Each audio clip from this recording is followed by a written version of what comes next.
واتقوا الله وذروا ما بقي من الربا إن كنتم مؤمنين فإن لم تفعلوا فأذنوا بحرب من الله ورسوله وإن تبتم فلكم رؤوس أموالكم لا تظلمون ولا تظلمون وإن كان ذو عسرة فنظرة إلى ميسرة وأن تصدقوا خير لكم إن كنتم تعلمون واتقوا يوما ترجعون فيه إلى الله ثم توفى كل نفس ما كسبت وهم لا يظلمون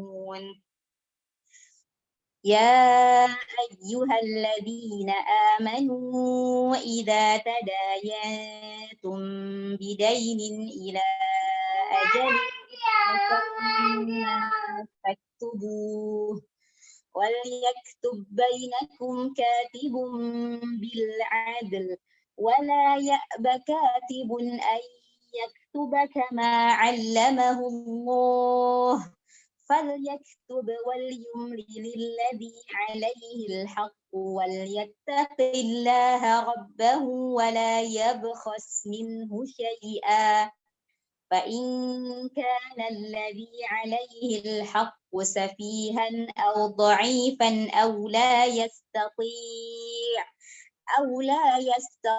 أن يمل هو فليملل وليه بالعدل واستشهدوا شهيدين من رجالكم فإن لم يكونا رجلين فرجل وامرأتان ممن ترضون من الشهداء أن تضل إحداهما فتذكر إحداهما الأخرى ولا يأبى الشهداء إذا ما دعوا ولا تسأموا أن تكتبوه صغيرا أو كبيرا إلى أجله ذلكم أقسط عند الله وأقوم للشهادة وأدنى ألا ترتابوا إلا أن تكون تجارة حاضرة تديرونها بينكم فليس عليكم جناح ألا تكتبوها وأشهدوا إذا تبايعتم ولا يضار كاتب ولا شهيد وإن تفعلوا فإنه فسوق بكم واتقوا الله ويعلمكم الله والله بكل شيء عليم وإن كنتم على سفر ولم تجدوا كاتبا فرهان مقبوضة فإن أمن بعضكم بعضا فليؤدي الذي اؤتمن أمانته وليتق الله ربه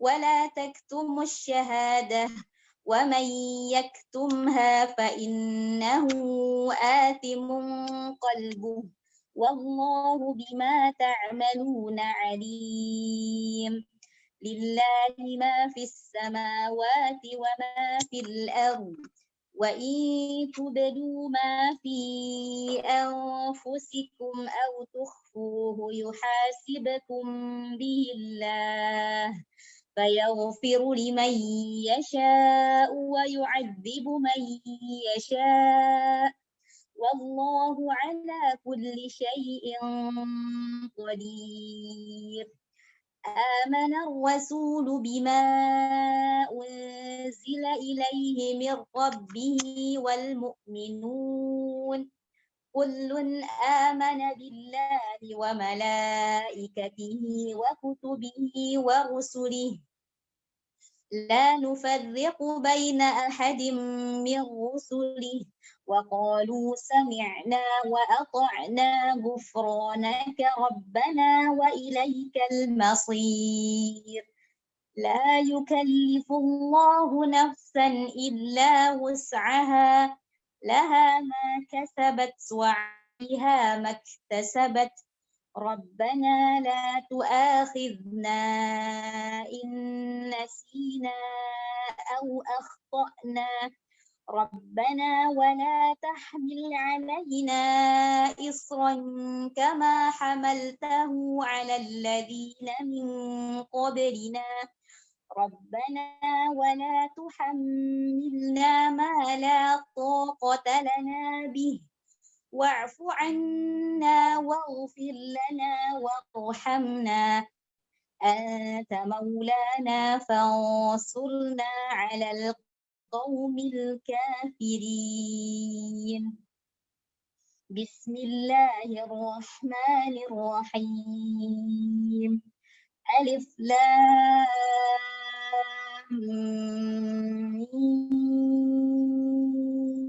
ميم الله لا إله إلا هو الحي القيوم نزل عليك الكتاب بالحق مصدقا لما بين يديه وأنزل التوراة والإنجيل من قبل هدى للناس وأنزل الفرقان إن الذين كفروا بآيات الله لهم عذاب شديد والله عزيز ذو انتقام إن الله لا يخفى عليه شيء في الأرض ولا في السماء هو الذي يصوركم في الأرحام كيف يشاء لا إله إلا هو العزيز الحكيم هو الذي أنزل عليك الكتاب منه آيات محكمات هن أم الكتاب وأخر متشابهات فأما الذين في قلوبهم زيغ فيتبعون ما تشابه منه ابتغاء الفتنة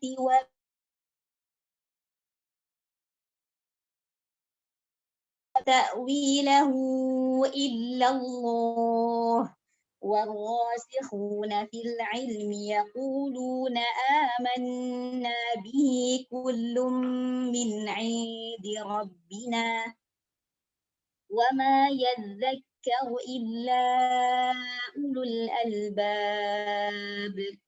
ربنا لا تزغ قلوبنا بعد إذ هديتنا وهب لنا من لدنك رحمة إنك أنت الوهاب ربنا إنك جامع الناس ليوم لا ريب فيه إن الله لا يخلف الميعاد إن الذين كفروا لن تغني عنهم أموالهم ولا أولادهم من الله شيئا وأولئك هم وقود النار كدأب آل فرعون والذين من قبلهم كذبوا بآياتنا فأخذهم الله بذنوبهم والله شديد العقاب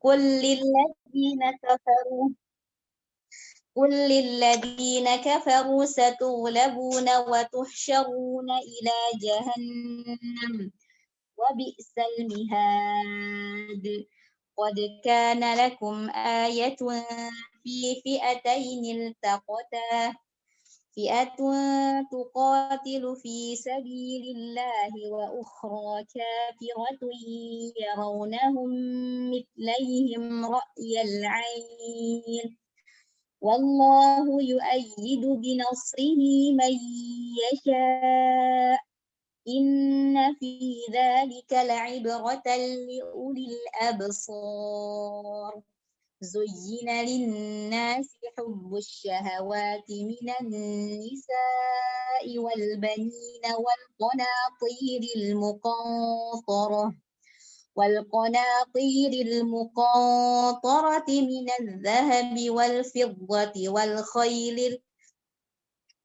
من الذهب والفضة المسومة والأنعام والحرث ذلك متاع الحياة الدنيا والله عنده حسن المآب قل أنبئكم بخير من ذلكم للذين اتقوا عند ربهم جنات تجري من تحتها الأنهار خالدين فيها وأزواج مطهرة ورضوان من الله والله بصير بالعباد صدق الله العظيم. Sadaqallahul azim. Jazakumullah khairan katsiran kepada Mbak Anisha yang sudah mentasmikan juz 3 ya, tadi dari surat Al-Baqarah sampai awal surat Ali Imran, insyaallah. Mudah-mudahan kita semua yang mendengarkan mendapatkan rahmat dari Allah dan Mbak Anissa ya, yang tadi mentasmikan ayat Al-Quran mendapatkan pahala dari Allah Subhanahu wa Ta'ala. Baiklah akhwat sekalian, insyaallah karena pembicara kita sudah hadir pada malam hari ini yaitu Ustazah Miftah, mungkin beberapa peserta lama ya yang sudah mengikuti program Rumah Quran Al-Wafi secara online, mungkin beberapa sudah mengenal Ustazah Miftah ya. Ustazah Miftah adalah co-founder dari Murojaah Planner. Mungkin di sini ada yang sudah mempunyai bukunya gitu ya. Nah, nanti beliau akan menceritakan bagaimana mungkin salah satunya ya nanti mungkin beliau akan menceritakan bagaimana bisa membuat sebuah karya ya Murojaah Planner. Dan kali ini serialnya adalah dari Khadimul Quran ya, atau menjadi pelayan Al-Quran ya. Bagaimana kita memberikan pelayanan terbaik bagi orang-orang yang ingin belajar Al-Quran. Baik, karena Ustazah Miftah sudah hadir, langsung saja kita simak pemaparan materi dari beliau. Dan mungkin untuk akhwat sekalian yang tidak terkendala dengan sinyal dan lain sebagainya, bisa dipersilakan untuk membuka videonya ya, supaya kita lebih khidmat lagi menyimak materinya. Baik, kepada Ustazah Miftah, saya persilakan. Bismillahirrahmanirrahim. Assalamualaikum. Kedengaran nggak, Kak? Ya, kedengaran Ustazah, jelas. Takutnya nggak kedengaran suaranya. Bismillahirrahmanirrahim. Assalamualaikum warahmatullahi wabarakatuh. Waalaikumsalam warahmatullahi wabarakatuh. Alhamdulillahilladzi hadana li hadza wa ma kunna linahtadiya laula an hadana Allah. Asyhadu an la ilaha illallah wahdahu la syarikalah wa asyhadu anna Muhammadan abduhu wa rasuluh la nabiyya ba'dah. Segala puji bagi Allah yang senantiasa membuka pintu taubat sampai kita kehilangan kesempatan ketika ajal sudah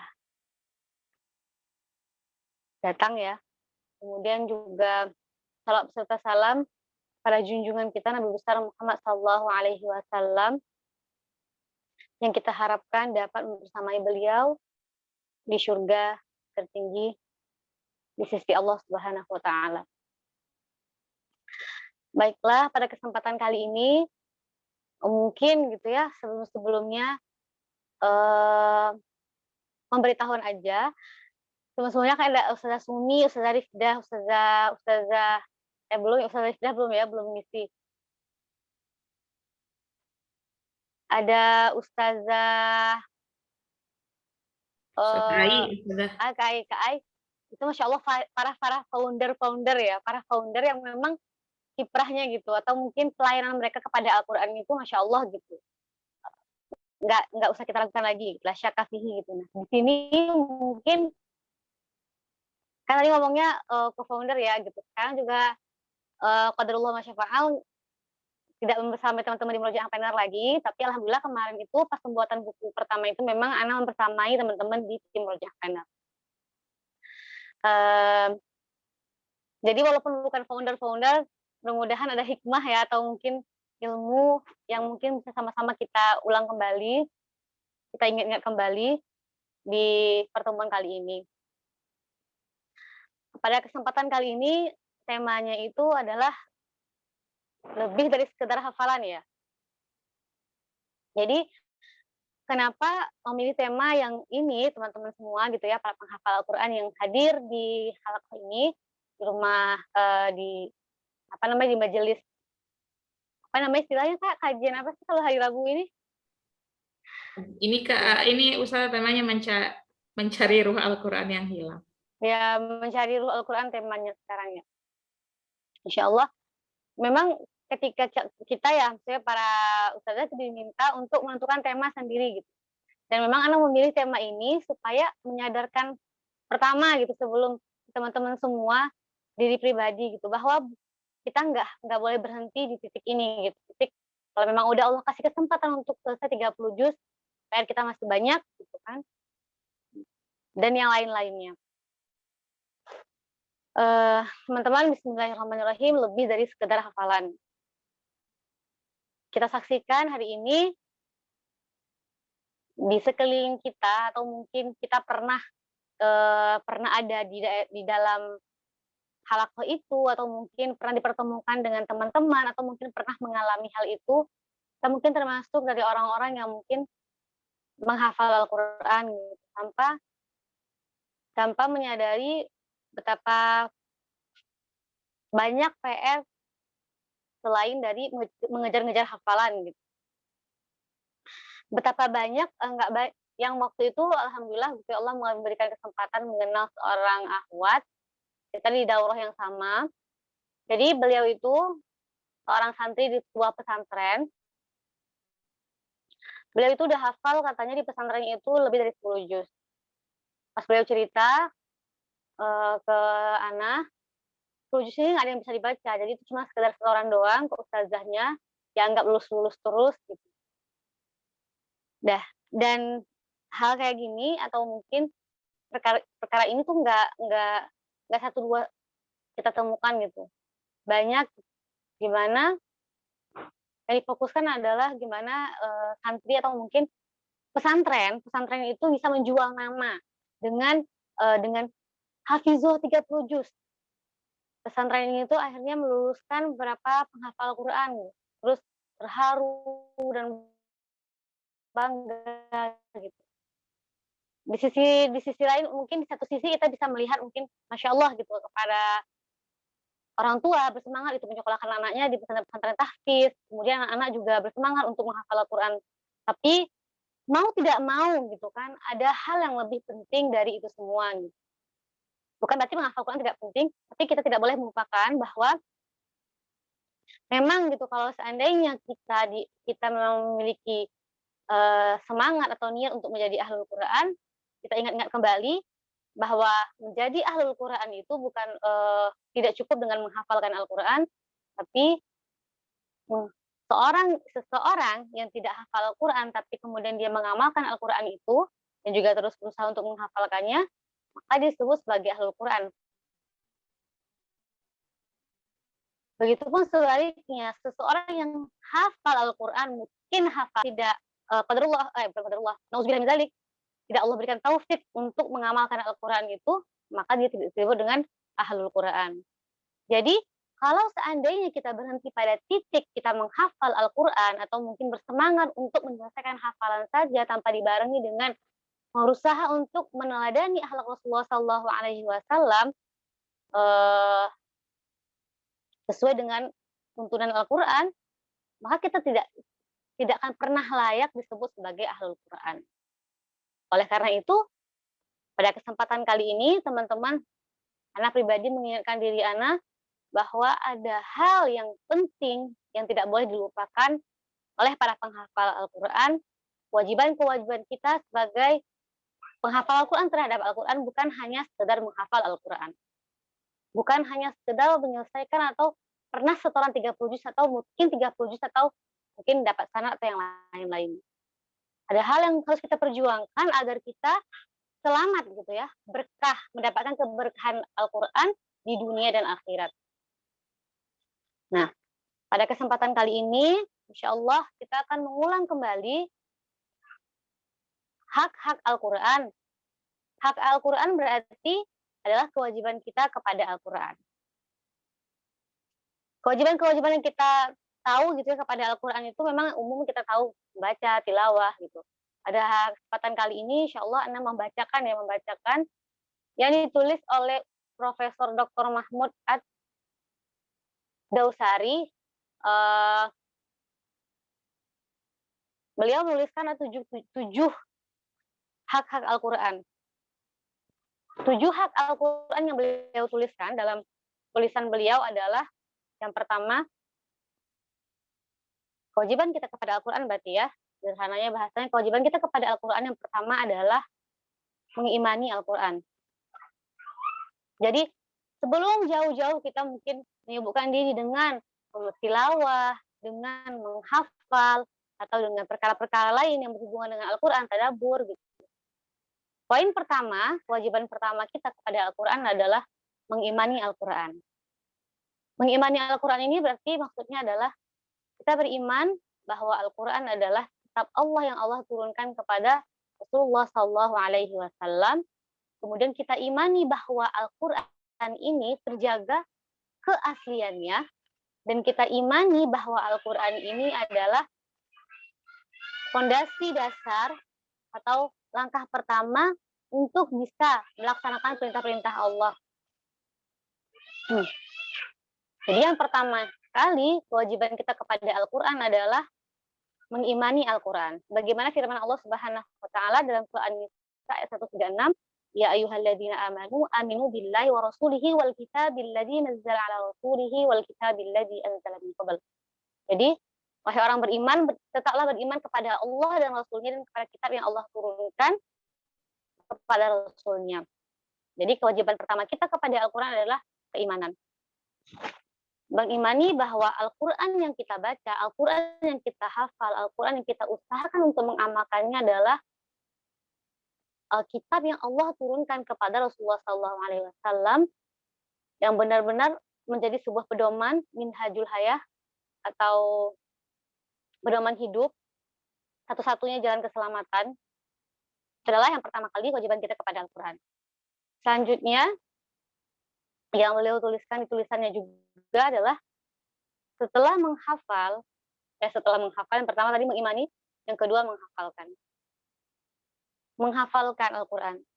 Memang kita sadari, kita tahu bahwa kita tidak dibebani untuk menghafal seluruh Al-Quran. Sebagiannya, tapi bukan berarti itu menjadi alasan untuk kita berhenti, ya udah cukup untuk hafal sejuz, 2 juz, karena al-ajur biqadril kasab semakin susah, semakin banyak usaha untuk menambah hafalan, berarti semakin tinggi juga derajat seseorang insyaallah di sisi Allah Subhanahu wa taala. Yang ketiga, setelah pertama mengimani, kemudian menghafal, yang ketiga adalah membaca. Membacanya itu merupakan kewajiban kita kepada Al-Quran juga.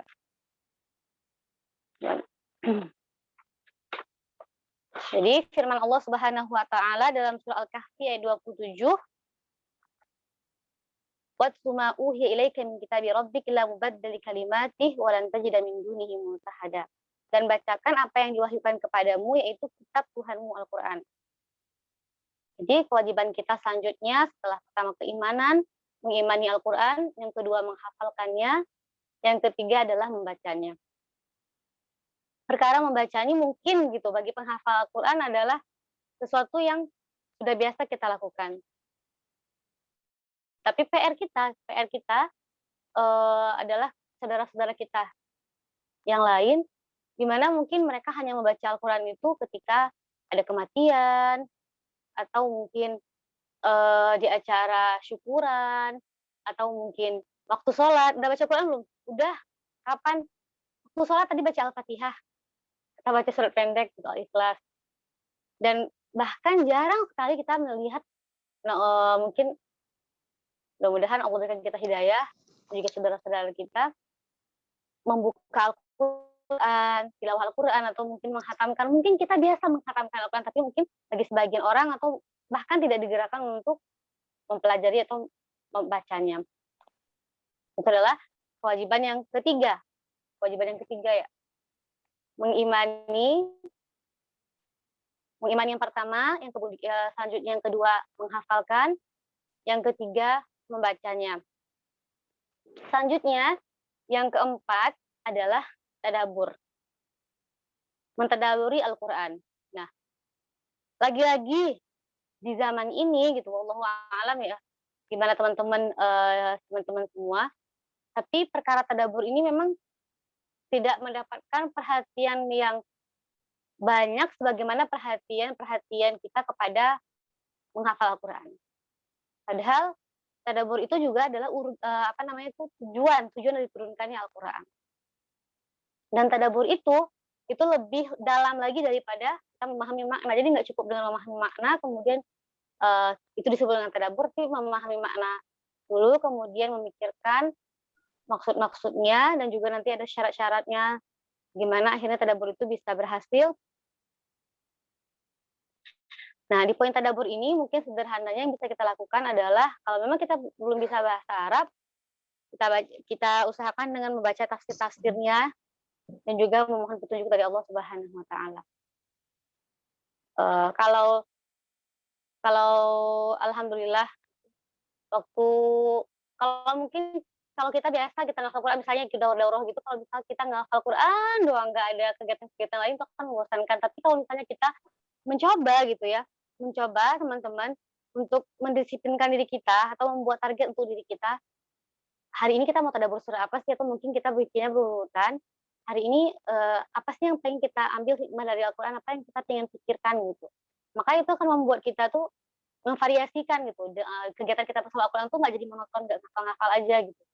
Kita melihat bagaimana Allah begitu sempurnanya mengatur kehidupan kita lewat ayat-ayat yang Allah turunkan. Jadi, kalau misalnya memang belum punya kebiasaan tadabbur, maka kalau bukan orang lain gitu yang bukan menghafal Quran yang memulai, maka kita dari menghafal Quran harus memulai untuk jauh lebih lagi, bukan hanya berhenti di hafalan atau sekedar mengulang hafalan, tapi kita juga harus berusaha untuk mentadabburi Al-Quran agar kita bisa lebih dekat dan lebih takut kepada Allah Subhanahu wa taala. Kemudian selanjutnya dari pertama mengimani, kemudian menghafalkan, yang ketiga tilawah, yang keempat tadabbur, yang kelima, poin kelima ini adalah juga titik tertinggi. Intinya yaitu pengamalan. Mengamalkan Al-Quran. Jadi di poin mengamalkan Al-Quran ini, sebentar.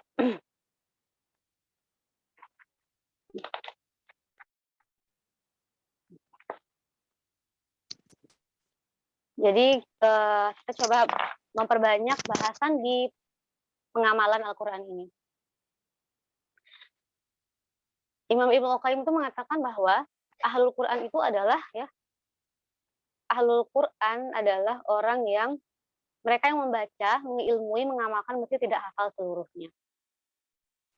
Jadi kalau misalnya ada orang yang punya hafalan 2 juz, tapi dia selalu berusaha untuk menambahkan sedikit-sedikit, kemudian mengamalkan hafalan yang sedikit tersebut dan ayat-ayat yang dia baca, dia bisa disebut dengan Al-Quran. Dan betapa ruginya, atau betapa betapa mirisnya gitu orang yang dia sudah menghabiskan energinya untuk menghafal 30 juz, tapi kemudian dilaknat karena dia tidak mengamalkan ayat-ayat yang dihafalnya. Jadi mungkin dia mendapatkan pengakuan dari manusia bahwa dia seorang hafiz, tapi di sisi Allah tidak mendapatkan apapun. Teman-teman, pada kesempatan kali ini kita mengingat yang disampaikan oleh Abdullah bin Mas'ud, meriwayatkan bahwa Rasulullah SAW bersabda, pasti ada sebuah kaum nanti yang membacakan Al-Quran dengan tartil. Mereka akan mereguk dan meminum Al-Quran seakan mereka meneguk air minum. Itu saking mudahnya. Jadi memang saking mudahnya menghafal Al-Quran itu, mereka seperti meminum air gitu ketika menghafal Al-Quran. Tapi apa yang mereka baca tidak pernah melewati kerongkongan mereka. Lewat hadis ini atau lewat riwayat yang diriwayatkan oleh Abdullah bin Mas'ud ini, yang harus paling kita khawatirkan bukan orang lain. Kita bukan menunjuk kepada orang lain atau kepada murid kita atau mungkin kepada siapapun yang mungkin kita lihat tidak mengamalkan Al-Quran. Orang yang pertama kali harus kita tunjuk atau kita waspadai atau kita curigai adalah diri kita pribadi. Apakah kemudian ayat yang kita ulang-ulang, murojaah yang kita baca dalam hari-hari kita, usaha kita untuk menghatamkan Al-Quran per 3 hari, per seminggu, per 10 hari, kemudian usaha kita untuk membaca Al-Quran di dalam salat tahajud kita, usaha kita untuk tasmi', usaha kita untuk ikut program-program tahfiz, memang hanya sebatas melewati kerongkongan kita aja. Apakah kemudian gitu ya, kemarin terakhir juga baca tulisan Ustaz Dedan, kita mungkin hafalan kita 30 juz, kita mungkin hafalan kita mungkin berjuz-juz, tapi mungkin itu tidak mengantarkan kita kepada ketakutan kita kepada Allah, tidak membuat kita merasakan kenikmatan sholat, atau tidak membuat kita merasa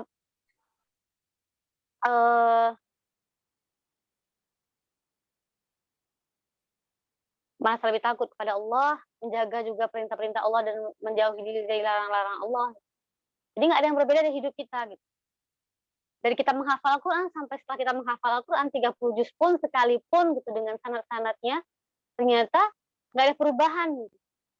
Yang kita biasanya nggak sholat tahajud, setelah kita menghafal Al-Quran tetap kita nggak sholat tahajud. Yang sebelum kita menghafal Al-Quran mungkin kita biasa melihat hal-hal yang nggak baik, setelah kita menghafal Al-Quran juga biasa melihat hal-hal nggak baik. Jadi na'udzubillah min dzalik, berarti jangan sampai gitu kan kemungkinan itu atau mungkin usaha kita dalam menghafal Al-Quran itu tidak diberkahi oleh Allah, tidak bernilai di sisi Allah Subhanahu wa taala.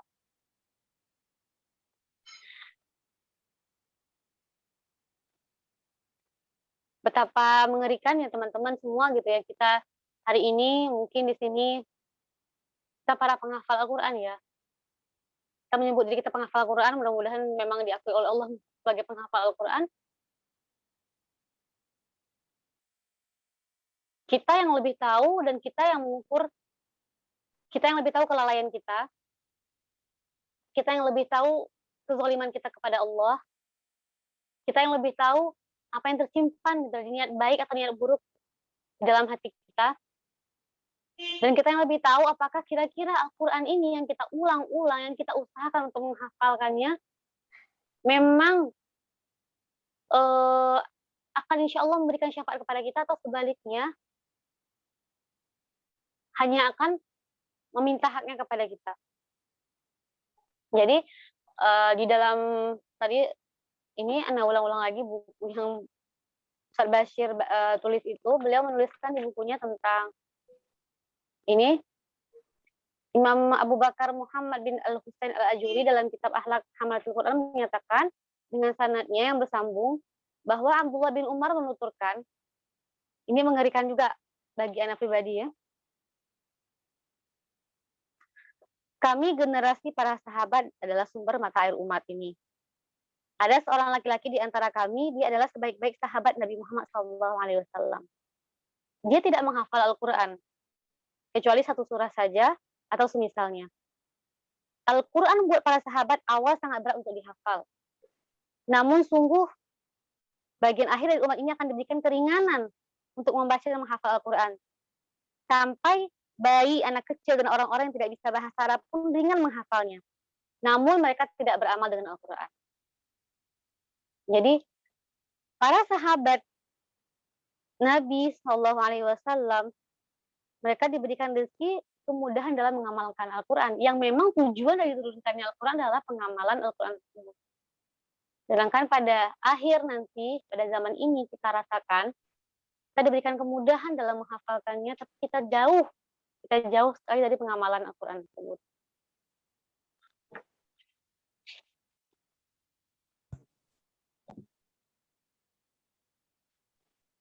Dan kita berharap kita bisa meneladani generasi terbaik bersama Al-Quran, bukan berarti kesempatan kita habis gitu. Alhamdulillah Allah masih memberikan kita kesempatan untuk bisa meneladani mereka.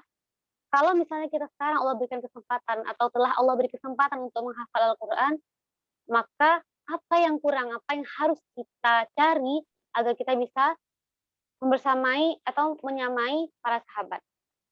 Mungkin kita berarti kurang di poin pengamalan Al-Quran ini.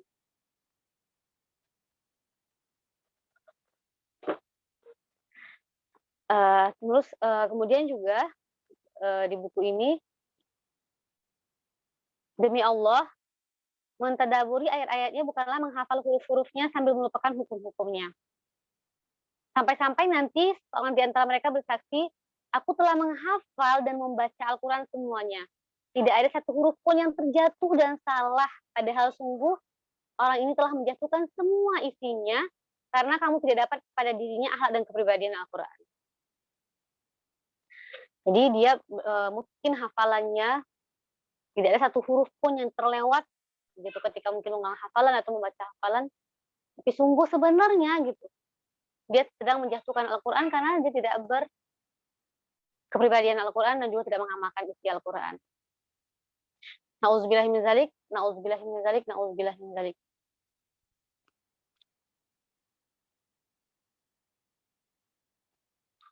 Maka lewat ini, atau mungkin setelah kita mengingat bahwa kewajiban kita kepada Al-Quran bukan hanya sekedar hafalan, bukan hanya sekedar tilawah, atau bukan hanya sekedar diimani, kita harus sampai pada titik pengamalan juga. Mudah-mudahan ke depannya berapapun sisa umur yang Allah berikan, sehari, 2 hari, atau 3 hari, atau 5 hari, atau 10 hari, tahun atau 2 tahun, Allahu a'lam, semoga yang kurang dari kewajiban-kewajiban kita kepada Al-Quran tersebut bisa kita maksimalkan di sisa-sisa kesempatan yang Allah berikan di hidup kita. Memang gitu ya, banyak juga kalau Anda sebagai teman-teman nggak tahu gimana kalau Anda sedang gini. Dia hafal Quran gitu, tapi akhlaknya bukan Al-Quran. Nah, kalau memang apa yang orang sampaikan tentang diri kita itu benar adanya, berarti menjadi introspeksi diri untuk diri kita. Tapi kalau memang setelah rasanya apa yang mereka sampaikan itu tidak sesuai dengan kenyataan, maka teruslah bermohon kepada Allah, ya Allah, diberikanlah pengamalan Al-Quran, ya Allah, jangan Engkau jauhkan kami dari pengamalan isi kitab-Mu, ya Allah. Jangan sampai, ya Allah, Al-Quran ini hanya sampai sebatas di kerongkongan saja, ya Allah. Jangan tinggalkan kami, ya Allah, dan berikanlah kami taufik untuk senantiasa mengamalkan Al-Quran.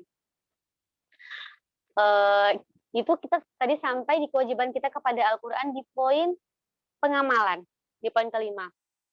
Masih ada 2 kewajiban kita kepada Al-Quran yang lainnya, yaitu setelah pengamalan. Yang pertama tadi, yang pertama iman, yang kedua tadi menghafal, yang ketiga tilawah, yang keempat tadabbur, yang kelima tadi poin pengamalan, yang selanjutnya adalah kewajiban kita kepada Al-Quran, bagaimana yang dituliskan oleh penulis, adalah menjaga adab terhadapnya. Menjaga adab terhadapnya, ini adalah poin yang ke-6. Beliau membagi 2 gitu. Adab membaca Al-Quran terdiri dari 2 bagian, yaitu adab batiniah dan adab lahiriah. Kalau adab lahiriah ini memang biasa kita tahu dari kita mungkin berwudu sebelumnya, kemudian menghadap kiblat gitu. Adab-adab batiniyah di sini insyaallah akan menyebutkan di sini ada berapa poin? Ada 9 poin. Nanti insyaallah di-share PDF beliau di grup ya. Adab-adab batiniyah atau menjaga adab terhadap Al-Qur'an ini yang pertama adalah mengetahui sumber kalam. Maksudnya selalu menyadari keagungan ketinggian kalam yang kita baca. Jadi ketika kita baca Al-Qur'an, beda kalau misalnya kita punya feel bahwa yang kita baca ini bukan sekedar omongan manusia gitu. Ketika kita rasakan bahwa ini Al-Qur'an adalah kitab yang diturunkan oleh pencipta kita yang maha mengetahui segala sesuatu tentang kita bahkan sekecil apapun. Ketika kita baca, kalau kita menyadari bahwa ini adalah surat pesan yang ditujukan kepada kita, dan pasti feel-nya itu beda gitu. Ya Allah, ini tuh semua di sini gitu. Tentang pedoman hidup kita gitu. Kenapa kita harus malas-malasan? Orang baik apa lagi gitu yang ngirimin surat untuk kita gitu.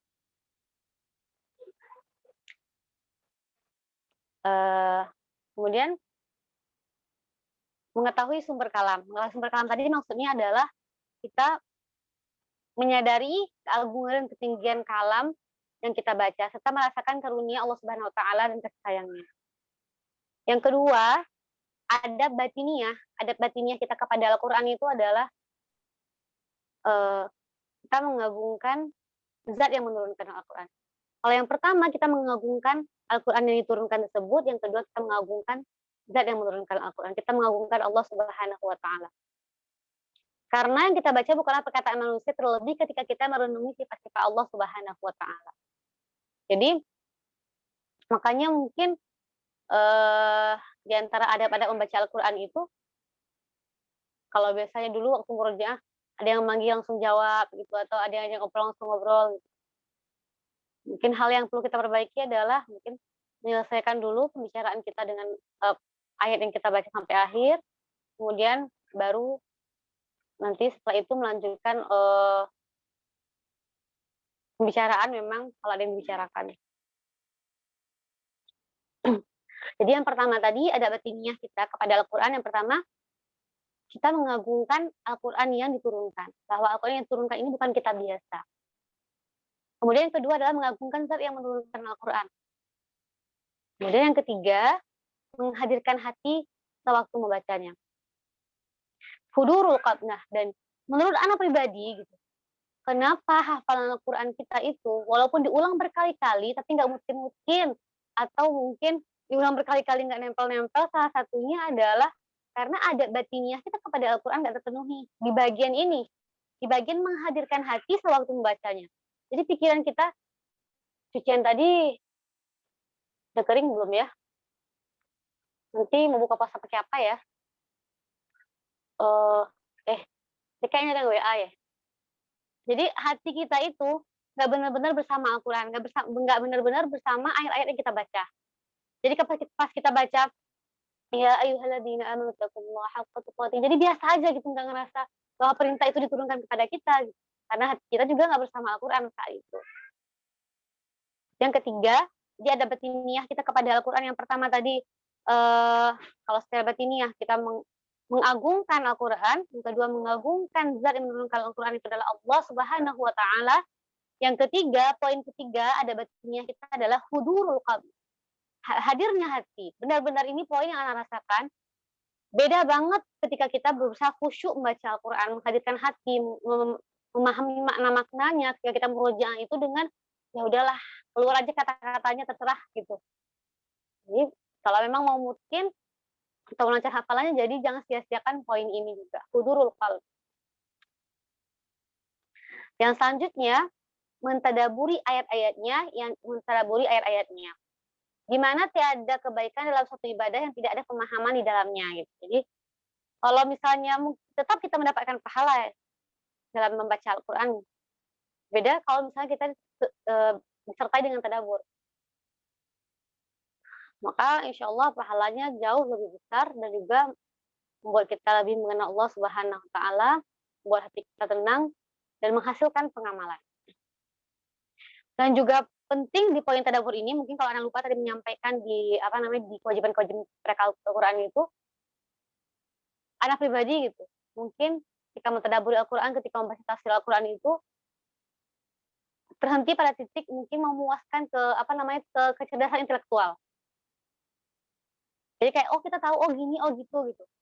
Sekedar pengetahuan doang. Padahal sebenarnya jangan sampai tadabbur itu berhenti pada kepuasan kita untuk ilmu atau kepuasan kita untuk mengetahui sesuatu.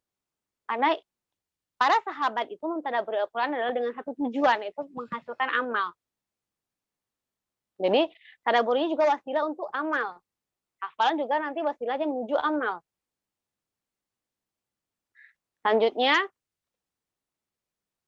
ada batinnya tadi, yang pertama itu udah, 2, 3, yang keempat sudah mentadabburi Al-Qur'an, yang kelima adalah mengondisikan hati kita sesuai dengan ayat yang dibaca.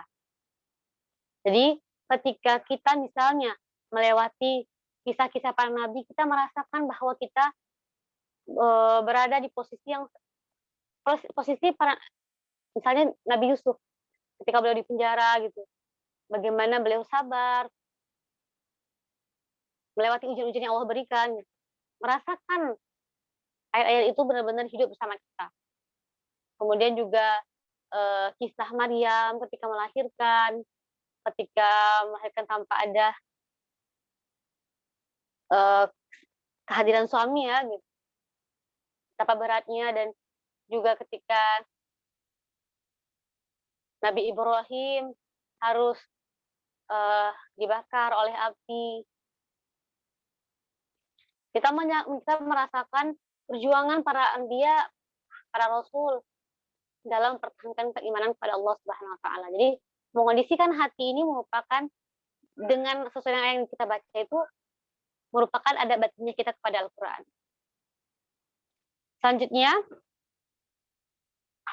adab batinnya kita kepada Al-Qur'an yang keenam adalah merasakan bahwa Al-Qur'an yang diturunkan itu adalah, ini memang sering ya kita disampaikan, taksis bahwa kita lah yang sedang diperintahkan oleh Al-Qur'an. Ketika misalnya kita memberikan nasihat kepada orang lain, jangan menunjukkan nasihat itu kepada orang lain. Tunjukkan nasihat itu kepada diri kita yang pertama. Ya ayyuhalladzina amanu ijtanibu katsiran minal, jauhilah prasangka buruk. Makanya disuruh di sini menjauhi prasangka buruk itu jangan menunjuk orang lain. Kita yang sedang disuruh, kita yang sedang diperintahkan, perintah ini untuk diri kita. Betapa banyaknya keburukan-keburukan yang terjadi, atau mungkin kesalahpahaman yang terjadi karena berburuk sangka kita kepada teman kita dan yang lain-lain. Nah, apa yang disampaikan oleh Imam Ibnu Qayyim dalam at-takhsis ini, dan merasakan bahwa Al-Qur'an diturunkan kepada kita pribadi, jika kamu ingin mengambil manfaat dari Al-Qur'an, maka hadirkanlah hatimu ketika membaca dan mendengarkan ayat-ayatnya. Buka lebar-lebar telingamu, rasakanlah seolah-olah Allah Subhanahu wa taala berbicara denganmu, karena ia merupakan perkataan untukmu melalui lisan Rasulullah SAW. Jadi rasakanlah bahwa Allah Subhanahu wa taala sedang berbicara kepada kita. Dzalikal kitabul la raiba fihi hudal lil muttaqin. Jadi rasakanlah bahwa Allah memberitahu kita gitu, bahwa kita pribadi yang sudah diberitahu Allah bahwa kitab ini adalah benar-benar petunjuk bagi orang-orang yang bertakwa. Selanjutnya, yang ketujuh, terpengaruh dengan setiap ayat yang dibacanya, sehingga ia dipenuhi oleh rasa takut saat membaca ayat-ayat yang berbicara tentang azab dan siksa neraka. Kemudian juga, dan hati diliputi rasa gembira ketika membayangkan surga. Jadi terpengaruh dengan setiap ayat yang dibacanya.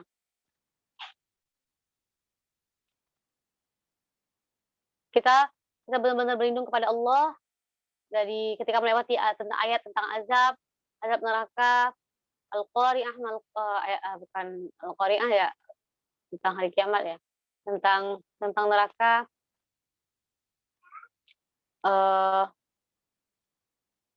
tentang siksa neraka mungkin tidak akan pernah bisa kita sanggup merasakannya apinya dan yang lain-lainnya. Kemudian juga kenikmatan di surga gitu. Bagaimana Allah menghadirkan semua yang kita inginkan dengan sangat mudah. Kita hadirkan saat kita membaca Al-Quran. Itu merupakan adab batinnya kita kepada Al-Quran. Yang ketujuh. Yang kedelapan adalah melepaskan diri dari penghalang-penghalang dalam memahami Al-Quran. Jadi mungkin kita terlalu fokus kepada satu gitu, kepada ilmu tajwid. Bukan berarti ilmu tajwid kita fokus ke ilmu tajwid itu nggak bagus. Tapi jangan sampai kita disibukkan oleh satu hal kemudian melantarkan hal-hal yang lain yang memang sangat penting juga. Gitu. Dan yang paling penting adalah menjaga hati atau menjauh diri dari mendengarkan musik atau hal-hal yang kurang berfaedah. Yang selanjutnya yang ke-9 adalah tidak mengandalkan kemampuan dan kekuatan kita sendiri karena tidak ada daya dan kekuatan melainkan dengan izin Allah Subhanahu wa taala. Jadi murojaah atau menghafal Quran atau pengawalan Al-Quran semuanya memang karena kekuatan dari Allah Subhanahu wa taala. Bukan karena kehebatan kita kemudian bisa membaca 1, 2, 3, 4, 5 juz. Bukan karena kehebatan kita kemudian kita jadi bisa memahami satu ayat ini, membuka pikiran kita tentang satu hal. Bukan karena kehebatan kita kemudian Allah gerakkan hati kita untuk berinfak atau untuk peduli dengan saudara kita. Semuanya memang karena kebaikan Allah, karena Allah yang memberikan kita taufik. Kemudian setelah kita memperhatikan adab-adab dalam menghafal Al-Quran secara batiniah, ada adab-adab lahiriah yang memang kita biasa tahu dari menghadap kiblat, membaca Al-Quran dengan tenang, kemudian juga air mata, bersuci, memakai wangi-wangian, tempat yang bersih, yang biasa kita ketahui.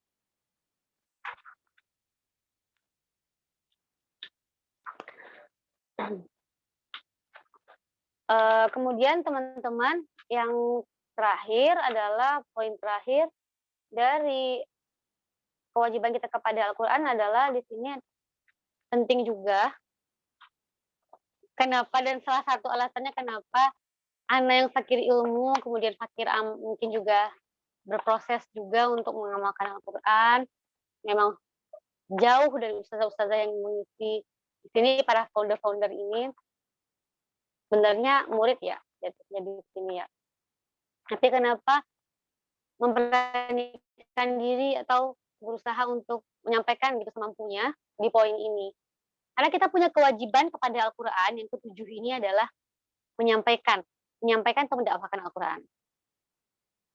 Kita mungkin sering gitu mendengarkan kajian tentang menghafal Al-Quran, dan juga kita sering mendengarkan kajian tentang hafal Al-Quran 30 juz mutkin dan cara-caranya, akhlaknya atau adab-adabnya. Poin yang penting sekali juga tidak boleh dilupakan oleh penghafal Al-Quran, oleh seorang dai, oleh seorang yang sudah Allah berikan amanah lebih dalam, dia udah punya ilmu tajwidnya, kemudian udah punya hafalan Al-Qurannya, udah tahu gimana cara menghafalnya. Kemudian juga misalnya Allah berikan kesempatan dia juga untuk memahami Al-Quran atau untuk bisa bahasa Arab. Ada poin yang tidak boleh dilupakan untuk kewajiban seorang muslim, yaitu mendakwahkan Al-Quran. Kalau seandainya semua orang menyadari bahwa poin dari dakwah ini sangat penting dan penghafal Quran tidak cukup solih atau misalnya tidak cukup baik dengan dirinya sendiri gitu. Ya udah, yang penting aku murojaah, yang penting aku ngamalin Al-Quran. Tapi dia bersemangat juga untuk mendakwahkan Al-Quran gitu, bahwa ini merupakan kewajiban setiap penghafal Al-Quran, setiap orang yang diberikan ilmu oleh Allah untuk mendakwahkan, untuk menyampaikan apapun yang Allah berikan, 1 ayat, 2 ayat, 3 ayat. Maka insya Allah akan lahirlah kebaikan-kebaikan yang banyak. Yang membuat kita berbeda dengan umat-umat lain adalah kuntum khaira ummatin ukhrijat lin-nas ta'muruna bil ma'ruf wa tanhauna 'anil munkar. Memang di dakwahnya ini, sebagian kita memang memiliki kewajiban untuk menyampaikan kepada saudara-saudara kita yang lain. Dan teman-teman para penghafal Al-Quran dimanapun berada, hal ini poin menyampaikan risalah atau mendakwahkan Al-Quran ini, kenapa kita harus bersemangat? Karena ternyata gitu, kemarin itu kesempatan, alhamdulillah Allah berikan kesempatan untuk menemani suami di Belitung. Nah, di situ ternyata pesantren itu masih jarang, orang yang ahli dalam Al-Quran itu masih jarang, orang yang hafal Quran 30 juz itu juga hitungannya jarang banget, dan semuanya kita mungkin mudah gitu kita dapatkan gitu. Di Jakarta kita lihat di mana-mana guru Al-Quran. Di pelosok-pelosok atau mungkin di pulau-pulau tertentu, mereka itu untuk mencari guru itu butuh bukan yang benar-benar terbatas. Mungkin kalau seandainya ada pesantren, tapi mungkin dia terbatas, dibatasi muridnya, atau mungkin nggak terbuka untuk umum, memang untuk anak-anak pesantren. Jadi di mana kesempatan ibu-ibu tersebut untuk mempelajari Al-Quran kalau tidak ada semangat atau gairah atau dari diri kita untuk mendakwahkan Al-Quran. Dan mungkin kita saking sibuknya dengan mendakwahkan Al-Quran mungkin di kota-kota besar gitu, kita lupa bahwa masih banyak PR kita di daerah-daerah terpencil, di pulau-pulau terpencil yang membutuhkan ilmu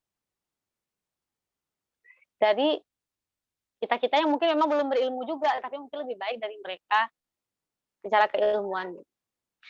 Waktu itu Ana izin bercerita, kita itu ada halaqahnya itu mungkin lebih dari 10 orang. Bahkan ibu-ibu tersebut, kita udah tahu ya mad jaiz mutasil mana, mad wajib mutasil mana, kemudian juga cara membaca dalam Al-Quran itu yang gorib-gorib gimana gitu. Bahkan dari 10 orang itu benar-benar nggak ada yang benar-benar tahu dan menguasai gitu. Dari situ, dari hal itu, dari kelompok kecil halaqah Ana yang berbulan-bulan itu, Ana sadari betapa pentingnya orang memiliki semangat dakwah Al-Quran itu ke pelosok-pelosok dan nggak mencukupkan dirinya untuk mengajarkan Al-Quran mungkin di kota-kota besar. Harus ada yang bergerak dan mau gitu. Dan juga rela gitu kan, mungkin nggak dibayar.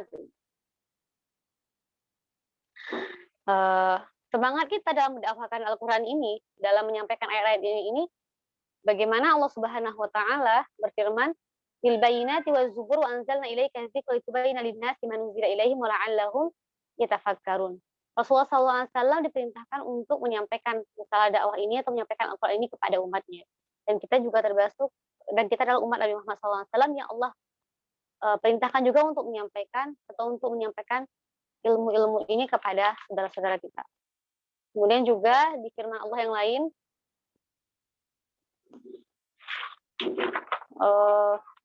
Qul hadhihi sabili ad'u ila Allah ala basiratin ana wa man ittaba'ani wa subhanallahi wa ma ana minal musyrikin, dalam surat Yunus ayat 8.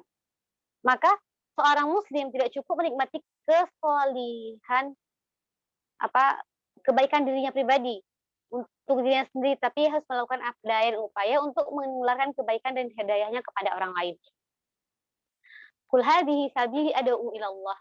Dan kita sebagai umat Nabi Muhammad SAW tentunya kita mengikuti Rasulullah. Ketika Rasulullah mengatakan bahwa jalan Rasulullah SAW itu adalah jalan dakwah, berarti kita sebagai umat Nabi Muhammad SAW kita tidak boleh berhenti pada satu titik yang mungkin kita udah belajar gitu, kemudian lupa untuk kewajiban kita mengajarkan, atau mungkin masih banyak waktu-waktu kita dari 24 jam itu untuk bersantai-santai, sedangkan amanah kita, kewajiban kita dari ilmu-ilmu yang Allah berikan selama ini masih banyak. Zakat ilmu yang belum kita keluarkan secara baik. Masih banyak ilmu-ilmu yang mungkin tersimpan belum kita keluarkan, atau mungkin hal-hal yang lain. Nauzubillah min dzalik, nauzubillah min dzalik. Semoga Allah menuntun hati kita untuk mengerjakan kewajiban-kewajiban kita kepada Al-Quran yang 7 tadi. Kita ulang lagi, kita memiliki kewajiban kepada Al-Quran ada 7 yang beliau batasi di sini. Memang ada menuliskan lebih dari ini. Kita batasi dalam ikuti yang beliau tuliskan di tulisannya. Pertama adalah kita kembali mengimani bahwa Al-Quran yang kita sedang hafal, Al-Quran yang sedang kita baca ini adalah pintu keselamatan kita, pedoman hidup kita. Kemudian juga Al-Quran yang kita turunkan ini benar-benar dari Allah Subhanahu wa taala yang diturunkan kepada Nabi Muhammad SAW. Selanjutnya, kewajiban kita kepada Al-Quran tidak sampai di iman, kita lanjutkan untuk memenuhi kewajiban kita yang kedua, yaitu menghafalkan Al-Quran. menghafal Al-Quran, dan kita batasi diri kita, dan kesibukan kita bisa menghafal sejuz, 2 juz. Gitu. Maka mudah-mudahan ada rutinitas atau mungkin istiqomahan gitu, untuk senantiasa menghafal seayat 2 ayat, atau mungkin sehalaman 2 halaman dalam rutinitas sehari-hari kita. Kemudian, alhamdulillah gitu, kita udah mengimani Al-Quran, kita udah menghafal Al-Quran, yang ketiga adalah kita sudah memenuhi kewajiban kita kepada Al-Quran, yaitu dalam poin tilawah Al-Quran. Selanjutnya kita pindah ke kewajiban kita yang lain. Kita ketika sadari kita udah memenuhi 3 ini, kita masih punya kewajiban yang lain kepada Al-Quran, yaitu mentadaburi Al-Quran. Mentadaburi Al-Quran, apa yang harus kita lakukan gitu agar kita bisa mentadaburi Al-Quran? Sebenarnya siapa yang menjada-wajada gitu ya, apa benar-benar bersungguh, benar-benar pengen dibukakan Allah tadabur itu, kita bisa dari mengikuti kajian tafsir, atau mungkin membeli buku-buku tafsir untuk membantu kita dalam mentadaburi Al-Quran. Dan juga ada trik-trik dari tadabur Al-Quran, bagaimana caranya kita bisa tadabur Al-Quran, bisa dilihat, gitu kan, dipelajari. Kemudian selanjutnya, alhamdulillah Allah, kita udah bisa misalnya sama tadi yang poin 1, 2, 3, 4 kita sempurnakan. Nah, poin kelima, masih ada kewajiban kita kepada Al-Quran, itu poin pengamalan. Poin pengamalan ini adalah poin yang sangat berat dan adalah inti dari semua kewajiban-kewajiban kita yang lain kepada Al-Quran. Mudah-mudahan gitu, bismillah. Mudah-mudahan Allah akan memberikan kita taufik dan kita dihindari dari menjadi golongan orang-orang yang Al-Quran sampai di kerongkongannya doang. Selanjutnya, setelah pengamalan kepada Al-Quran, itu poin baru 5 poin. Kita mesti memiliki 2 poin lagi, yaitu menjaga adab pada Al-Quran, dan banyak banget. Kalau adab-adab lahiriah memang sering dibahas ya, tentang gimana kita berwudu dulu, menghadap kiblat, memakai wangi-wangian. Adab-adab batiniyah, tadi ada 9 poin adab batiniyah itu. Ada yang mengagungkan, merasakan keagungan Al-Quran, merasakan keagungan Allah Subhanahu wa Ta'ala, menghadirkan hati, ada yang mentakhsiskan, kemudian merasakan ayat itu benar-benar bersama kita juga tidak ya, yang poin ke-9 itu tidak mengandalkan kekuatan kita gitu. Tidak mengandalkan kekuatan kita ngaji nih karena kekuatan kita bisa ngafalkan kekuatan kita, tapi benar-benar la haula wala quwata illa billah. Makin kita merasa rendah, makin kita merasa butuh kepada Allah Subhanahu wa Ta'ala, makin Allah bukakan pintu-pintu kebaikan, pintu-pintu ilmu, pintu-pintu kemudahan. Kemudian selanjutnya, tadi poin terakhir adalah poin kita semua, dan poin kita semua para penghafal Al-Quran harus bersemangat dalam menghafal Al-Quran, jangan takut. Kita masih kurang ilmu, tapi kalau bukan kita, siapa lagi? Kalau semuanya berdalih, aku belum punya ilmu atau mungkin belum pantas, dan rasanya masih kurang pengamalannya, lalu siapa lagi? Sedangkan orang-orang di luar sana menanti uluran tangan kita, yang menanti ilmu-ilmu kita, menanti kesiapan kita, nanti kerelaan kita untuk berbagi ilmu-ilmu yang telah mungkin kita nikmati, rasakan manfaat dan kebahagiaan.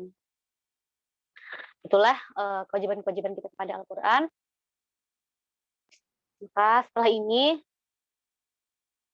bismillah, sambil kita menghafal, mari kita tadaburi Al-Quran, mari kita bikin target, khatamkan kitab-kitab tafsir, baca kitab-kitab hadis, kita tidak disibukkan dengan tontonan kurang berfaedah, tontonan yang memang kurang bermanfaat. Atau mungkin kita disibukkan dengan perdebatan-perdebatan, tidak mengantarkan kita kepada ilmu yang membuat kita dekat takut kepada Allah Subhanahu wa Ta'ala. Mudah-mudahan setelah ini kita punya waktu untuk tadabbur Al-Quran setiap hari. Jadi bikinlah kita sebagai penghafal Al-Quran itu memang harus punya waktu khusus untuk tadabbur setiap harinya. Itu ada poin ayat 2 ayat yang kita pengen tadabburi, kita ulang-ulang dalam salat kita pikirkan. Tadabbur itu kan bisa wasilahnya lewat kita mendengarkan, membaca. Kemudian setelah itu bagaimana kemudian ada yang poin mengamalkan menghafal Quran. Kalau anak pribadi itu bikin target gitu, apa sih yang belum bisa diamalkan gitu, terus bikin target apa yang pengen dicapai gitu dalam bulan ini gitu. Yang masih berat mungkin misalnya melengkapi sholat sunnah, belum rapi nih sholat sunnahnya masih bolong-bolong. Jadi targetnya pelan-pelan bikin target, kemudian bisa naik kayak gitu. Kemudian mungkin selanjutnya mungkin ngontrol marah, misalnya ngontrol marah, atau mungkin uzonnya mungkin dikurangin. Poin apa lagi yang pengen dicapai, poin apa lagi yang dicapai, untuk bisa mengamalkan Al-Quran secara keseluruhan. Pengamalan di bagian adab juga mungkin kita masih kurang, kita penuhi, dan mungkin bagian yang terakhir juga dakwah, kita juga masih keenakan untuk bersenang-senang, atau mungkin kebanyakan liatin IG gitu yang ngepoin artis atau ngepoin di YouTube gitu. Masih banyak banget sebenarnya kewajiban kita kepada Al-Quran. Mudah-mudahan setelah kita melaksanakan kewajiban ini, yang 7 hari ini yang kita pelajari, setelah itu jika Allah wafatkan kita, mudah-mudahan karena kita telah memenuhi kewajiban-kewajiban kita pada Al-Quran, mudah-mudahan kita termasuk orang-orang yang bisa memperoleh syafaat Al-Quran di hari kiamat. Kalau Al-Qur'ana fa innahu ya'ti yaumal qiyamah syafi'an li ashabihi. Ya Allah, jadikanlah juga Al-Quran sebagai musim semi ya di hati kami. Robi angkuluhu bina. Kebahagiaan yang benar-benar menjadi kebahagiaan untuk kita. Sekian dari Ana, minta maaf atas kekurangan. Selanjutnya kembalikan ke Ustazah Sumiati. Minta maaf juga cahayanya yang kurang bagus ya.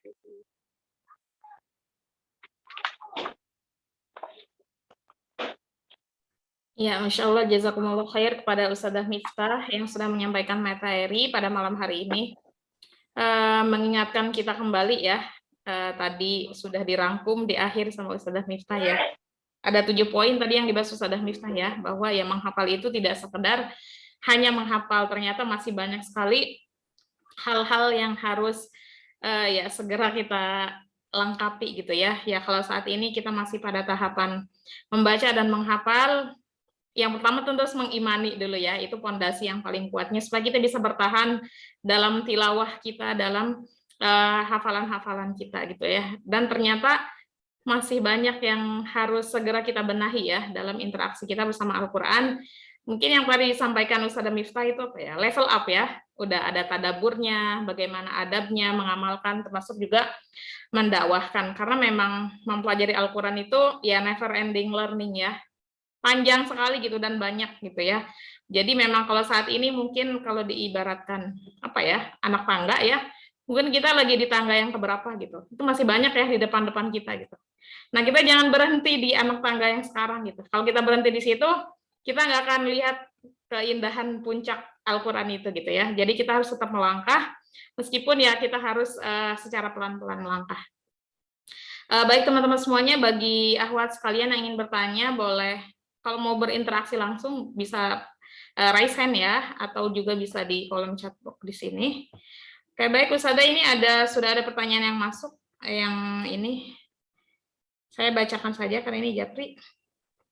Oh iya, ini tadi menanyakan ini Ustazah, tadi buku yang Ustazah pakai namanya apa, dan Iya, nanti anak kirim itunya. Itu sebenarnya nggak tahu juga buku atau enggak, itu cuman tulisan di ini Kak, PDF gitu di Google. Oke, siap-siap. Nanti bisa di-share ya Ustazah. Nanti di-share, sampaikan ke kakak nanti. Siap. Berikutnya pertanyaan berikutnya Ustazah. Bagaimana agar kita pede untuk mengajarkan Al-Quran? Saya sudah ingin tapi masih takut dalam bertindak karena tidak tahu harus memulai dari mana. Bagaimana caranya? Terus dan sampai saat ini masih lebih senang mengambil ilmu pada guru, tapi untuk menyampaikannya masih takut tidak sebagus seperti guru. Maksudnya takut nggak seperti gurunya gitu mungkin dalam menyampaikan. Silakan Ustazah. Oh ya. Di poin ini gimana cara kita memberanikan diri gitu ya. Jadi sampaikanlah yang memang kita tahu ya. Jadi kalau memang kita nggak tahu ilmunya, jadi jangan sampai kita menyampaikan sesuatu yang memang kita nggak tahu atau kurang ilmu tentang itu. Misalnya kayak Ana gitu bahas kedokteran yang nggak mungkin juga kan bukan bidangnya gitu. Jadi memang sampaikanlah ilmu itu memang sesuai dengan ilmu yang memang kita pahami, kita memang ahli di situ, atau memang kita sudah pahami dengan baik. Nah, kalau kita memang menguasai ilmu tersebut, atau memang kita udah kuasai itu kita pelajari dari kajian pun, dari ustadz-ustadz gitu insya Allah, dari ustadz-ustadz yang terpercaya, keilmuannya, kemudian juga merujuknya ke kitab-kitab yang bisa dijadikan sandaran atau pegangan, maka bismillah gitu, mulai aja. Dan memang kalau misalnya kita ada kekhawatiran gitu menyampaikan ilmu tersebut, takutnya gimana-gimana, sampaikanlah kepada orang yang memang di bawah kita gitu, maksudnya memang kita memang lebih dikasih ilmunya lebih nih sama Allah gitu, kasih ke mungkin karena SMA yang memang belum belajar gitu. Jadi mulai aja gitu, jadi jangan membatasi diri karena mungkin ketakutan kita nggak bisa maksimal seperti guru kita. Intinya sebenarnya satu sih sebenarnya, motivasinya itu harus benar-benar gimana Allah ridho. Kayak sekarang nih anak tuh mikirnya, ya udahlah gitu kalau mikirin teman-teman ya, kalau mikirin Ustazah Sumiati itu Masya Allah banget, Ustazah Rizda Masya Allah banget, Ustazah Aim Masya Allah banget, nggak maju-maju gitu, karena memang nggak bakal bisa sesempurna mereka dan sebaik mereka dalam menyampaikan ilmu gitu, dan ilmu mereka tuh jauh lebih tinggi. Tapi kalau seandainya motivasi, kalau kayak gitu terus, nggak maju-maju, jadi motivasinya sampaikanlah apa yang memang kita rasa Allah berikan kepada kita, bukan berarti nggak Allah berikan kepada orang lain ya, udah kita tinggal menyampaikan apa yang Allah titipkan kepada kita. Ya apa yang nggak Allah titipkan, kita nggak mungkin bisa menyampaikan gitu. Jadi fokusnya, mulai Allah gitu kan. Gimana pandang manusia mau nanti kata orang nanti sempurna, penyampaiannya bagus atau enggak, hal-hal kayak gitu nggak kita pikirkan gitu. Ya kalau seandainya teman-teman bisa menerima ilmunya, atau mungkin ada yang bisa diambil pelajarannya, alhamdulillah gitu. Jadi semakin kita menjadikan motivasi kita dalam menyampaikan dakwah tersebut Allah Subhanahu wa taala, kita nggak takut gitu. Ya gimana ya nanti orang bagus nggak ya gitu. Insya Allah kita nggak terlalu khawatir. Kita mulai aja, bismillah, kita mulai dari ilmu-ilmu yang memang kita kuasai.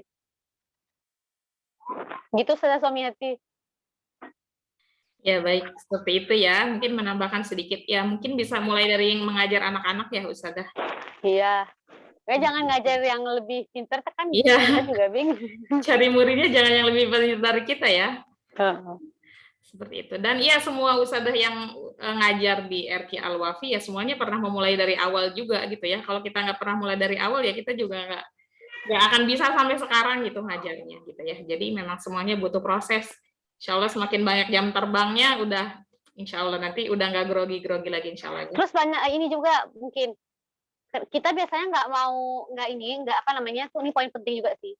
Kenapa kita membatasi diri kita untuk memberitahu gitu, mengisi gitu, karena kurang ilmu. Jadi memang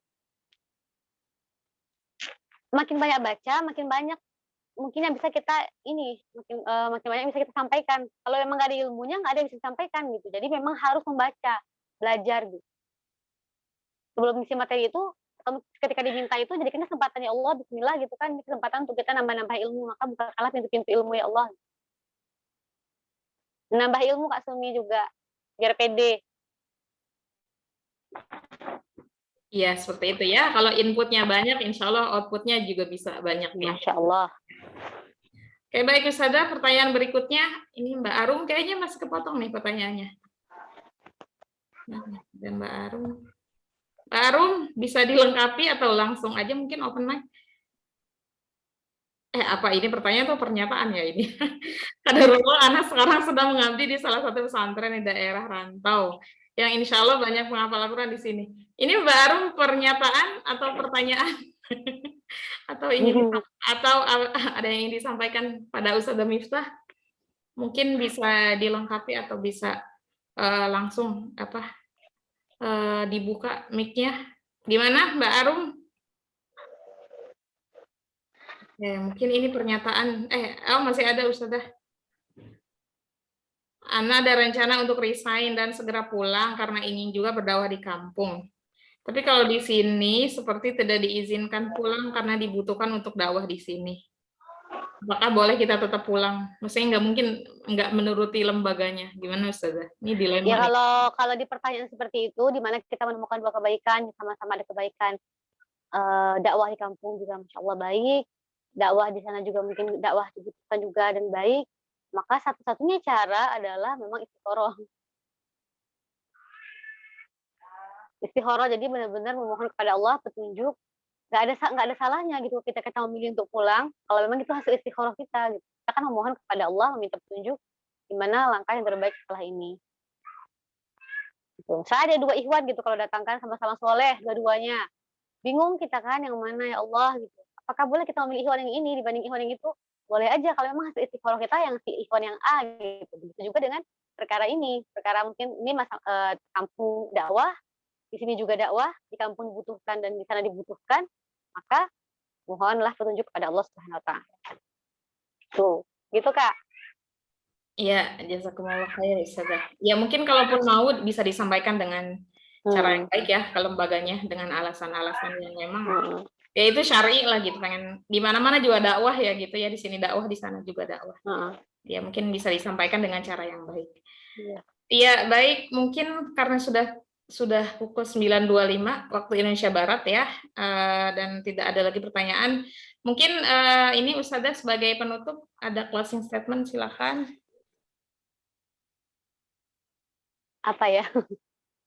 Kita terlalu banyak ngomong ya tadi Kak Sumi ya, jadinya bingung mau ngomong apa ya. Semuanya bermanfaat Ustazah, Masya Allah. Amin, amin, rabbal alamin. Bismillah. Sebenarnya bukan penutup ya, tapi bukan nggak penutup juga, bukan inti juga gitu, tapi jangan bersedih atas tuduhan-tuduhan yang orang-orang lain berikan kepada kita, atas prasangka-prasangka yang mungkin orang-orang berikan kepada kita. Kalau memang itu benar adanya, kita perbaiki. Mungkin sebagai penghafal Quran kita sering ya, soal pribadi,